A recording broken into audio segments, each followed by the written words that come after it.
ዱሽ ፕሮዳክሽን እስላማዊ ዳዋዎችን ከእንግሊዝኛ ወደ አማርኛ የሚተረጉምላችሁ ቻናል ሰብስክራይብ እና ላይክ በማድረግ ቤተሰባችን ይሁኑ። Welcome to Abdush Productions. يا نفس إن لم تظفري لا تجزعي. All the praise is for Allah. Who is the author? ምስጋና ሁሉ ለአላህ ይገባዋል። እርሱ የነባርነት ሁሉ ፈጣሪ ነው። ለፍጥረቱም ከሁሉ የሚበልጥ ቸር፣ እርሱ በሁሉ ላይ የሚገዛ ብቸኛው ሊመለክ የሚገባ ምንም አጋር የሌለው ምንም ተባባሪ የሌለው ወንድ ልጅ የሌለው ሴት ልጅም የሌለው አማካሪ የማይፈልግ ከእርሱ ጋር ሊመሳሰል የሚችል ምንም ነገር የለም። And no one or anything which has any comparison with him. All the praise is for ምስጋና ሁሉ ለአላህ ይገባዋል። እርሱ የሚነገር ንጉስነት ያላቸው ሁሉ ንጉስ ነው። ሕግን ለፍጥረቱ ማውጣት መብቱ ያለው ብቸኛው እርሱ ነው።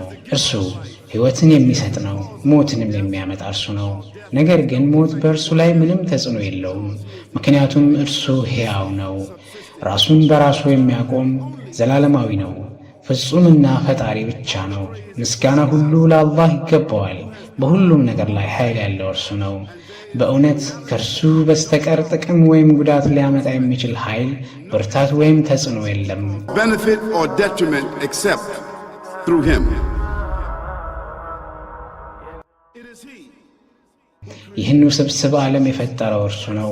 የሚታየውና የማይታየውን፣ ግልጽና የተደበቀውን፣ ምድርና በውስጧ ያለውን ሁሉ እንዲሁም በላይ ያለውን ሁሉ በእሱ ፈጥሯል። እሱ መልእክተኞቹንና ነቢያቱን በአንድ መልእክት ላከ።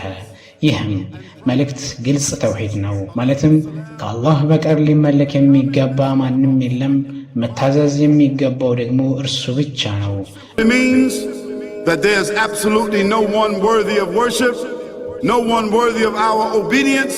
እርሱ አንድ ነው፣ ፍጹም ነው፣ አጋር የለውም። ቀድሞ የተላኩት መልእክቶች በነቢያት ዘመን ዓለምን በአካባቢያቸው ቀይረዋል። ነገር ግን እነዚያ መልእክቶች ተለውጠዋል። እንኳን እነርሱን ያመጡት ነቢያት ስማቸው እንኳን ጠፍተዋል። እኛ ያን እንደምናውቀው አላህ በቁርአን እንዲህ ብሎ ነግሮናል። We know have changed, and even the prophets who brought them, their names are now lost. We just know in general because Allah told us in the Quran, وَلَقَدْ بَعَثْنَا ለእያንዳንዱ ሕዝብ መልእክተኛ ላክን፣ አላህን ብቻ አምልኩ እና ጣዖታትን ተዉ ብለው ይጠሩ ነበር። ይህ መሠረታዊ መልእክት በእስልምና ውስጥ በፍጹም መልኩ ተጠብቆ ቀርቷል። ከዚህ በፊት ያሉት ተጠብቀው በማያውቁት መልኩ of false gods. This essential message has been preserved in Islam in a way that it was never preserved before. መልእክቱ ልዩ ስለሆነ አይደለም። መልእክቱ አንድ ነበር፣ ግን ከነቢዩ ሙሐመድ ሰለላሁ ዐለይሂ ወሰለም በኋላ ሌላ ነቢይ ስለማይመጣ ይህ መልእክት መጠበቅ አለበት። ስለዚህ ከቀድሞዎቹ መልእክቶች በተለየ መንገድ ተጠብቆ ቀርቷል። Had to be protected. It had to be preserved in a way none of the earlier messages were preserved. እኔ ለኤቴስቱ እንዲህ አልኩት፣ እናንተ ከ40 ዓመት በፊት እንደ አዲስ ያወቃችሁትን ቢግ ባንግ፣ እኔ ግን ይህ እኔ በማነበው መጽሐፍ ቁርአን ውስጥ ከ1447 ዓመት በፊት ተጠቅሷል። በሱረቱል አንቢያ ምዕራፍ 21 አንቀጽ 30 ላይ ከሃዲያኑ አያዩምን ሰማያትና ምድር ተጣብቀው እንደነበሩ እኛም እንደከፈልናቸው ይላል። That the heaven and the earth were joined together and we clove them asunder. What you're talking about, the Big Bang, I try to imagine. ይህ ቢግ ባንግ ሲያብራራ እንዲላል፣ አንድ ስፕሪንግ ይኖረኝና በጣም እጫነዋለሁ፣ ድጋሚ እጫነዋለሁ እስኪሰበሰብ ድረስ፣ ትንሽ እስኪሆን ድረስ ብዙ ኃይል ያከማቻል። ከዚያም ስለቀው በኃይል ይስፈነጠራል። ይህ የዩኒቨርስ ፍጥረት እናንተ 40 ዓመት በፊት ያወቃችሁት ነገር ነው። ነገር ግን ቁርአን 1400 በፊት ነግሮናል። ይህን በቁርአን ማን ሊጽፈው ይችላል? ኤቲስቱም እንዲህ ይላል፣ ምናልባት የሆነ ሰው ጽፎት ሊሆን ይችላል፣ ምናልባት እንደ ዕድል፣ ምናልባት በግምት ጽፎት ይሆናል።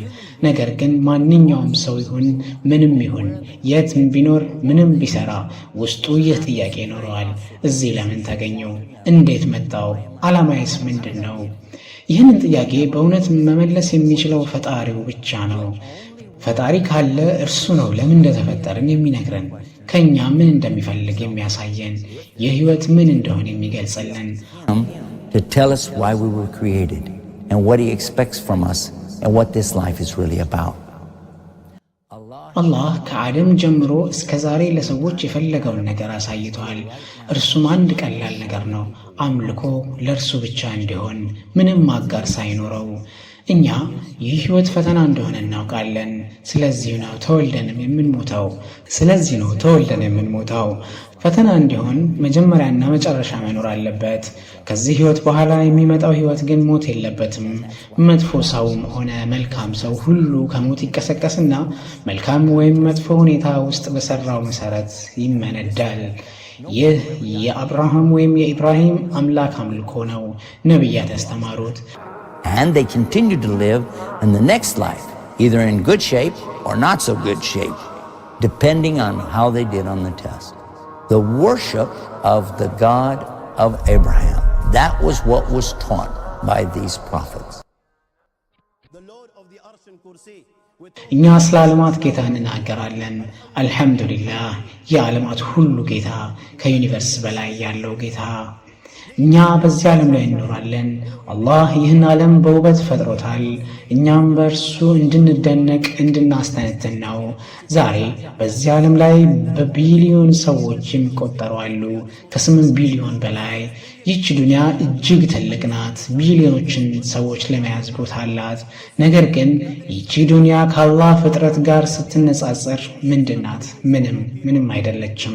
ትንሽ ናት፣ ምንም ዋጋ የላትም። ፀሐይን እንውሰድ። ፀሐይ አንድ ኮከብ ናት። ምድርን በፀሐይ ውስጥ ብናስገባ 1.3 ሚሊዮን ምድሮችን በፀሐይ ውስጥ ማስገባት እንችላለን። አላሁ አክበር። So worthless compared with the sun. The sun is one star. You know more science than me. You'll be able to tell me better. Take this planet Earth and you place it inside the sun and you will be able to place 1.3 million Earths in the sun. 1.3 million Earths in the sun. Allahu Akbar. Allah is the greatest. The sun is one star. ፀሐይ አንድ ኮከብ ብቻ ናት። ከእርሷ በሚሊዮኖች የሚበልጡ ኮከቦች አሉ።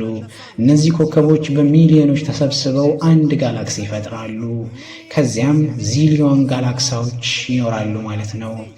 ከዚህ በላይ የምታዩት ሁሉ፣ ሰማይን ስትመለከቱ የምታዩት ሁሉ ዚሊዮን ጋላክሲዎች፣ ይህ ሁሉ በመጀመሪያው ሰማይ ውስጥ ብቻ ነው የሚገኙት። After this, whatever you see above, when you raise your head and you look above, whatever you see above, the zillions and zillions and zillions of galaxies, let me tell you, this is everything there is within the first heaven. Everything there is within the first heaven, and Allah is the creator of 7 heavens. 7 heavens. And the distance between the first heaven and the second heaven. አላህ 7 ሰማያትን ፈጥሯል። በመጀመሪያው ሰማይና በሁለተኛው ሰማይ መካከል 500 ዓመት መንገድ አለ። 500 ዓመት የሚፈጅ ርቀት። እንዲሁም ከሁለተኛው ወደ ሶስተኛው፣ ከሶስተኛው ወደ አራተኛው፣ ከአራተኛው ወደ አምስተኛው እና ከአምስተኛው ወደ ስድስተኛው፣ ከስድስተኛው ወደ ሰባተኛው፣ ሁሉም 500 ዓመታትን ይፈጃል። በምን ፍጥነት አላህ ብቻ ያውቃል። وَسِعَ كُرْسِيُّهُ السَّمَاوَاتِ وَالْأَرْضِ. You all read the Ayatul Kursi. You all know the Ayatul Kursi. After this, you have the Kursi of Allah. You have the chair of Allah subhanahu wa ta'ala. You know these 7 heavens we just talked about. In comparison to the Kursi of Allah. ከሰባቱ ሰማያት በኋላ የአላህ ኩርሲ አለ። እነዚህ 7ቱ ሰማያት ከኩርሲ ጋር ሲነጻጸሩ ከሚዛን የሚገቡ አይደሉም። ነቢዩ ሰለላሁ ዐለይሂ ወሰለም ለመረዳት ምሳሌ ሰጥተዋል። ቀለበት ውሰድና በትልቅ በረሃ ውስጥ ጣል። ያ ቀለበት ከበረሃው ጋር ሲነጻጸር ምን ይመስላል? ምንም። እንዲሁ 7ቱ ሰማያት ከኩርሲ ጋር ሲነጻጸሩ እንዲሁ ናቸው። ከኩርሲ በኋላ ያ አላህ አርሽ አለ። እንደገና ለማስረዳት ምሳሌ ተሰጥቷል። ቀለበት በረሃ ውስጥ፣ እዚህ ጊዜ ኩርሲ ቀለበቱ ነው፣ አርሹ ደግሞ በረሃው ነው። እንግዲህ ኩርሲ ከአርሽ ጋር ሲነጻጸር ምንድነው? ምንም። ከዚያ በኋላ አርሹን የሚሸከሙ መላእክት አሉ። ራሳቸው በሰባተኛው ሰማይ ውስጥ ናቸው፣ እግሮቻቸው ግን በታችኛው ምድር ውስጥ። ወንድሞቼ፣ ከዚያ በላይ ያለው የዓለማት ጌታ ነው። አላህን ከመጠን በላይ ታላቅ ነው። አላህ ከመጠን በላይ ታላቅ ነው። ማንነቱ፣ መጠኑን፣ ታላቅነቱን አእምሮዬ ሊያሰላስለው አይችልም። ይህ እኛ ያልተረዳነው ጉዳይ ነው።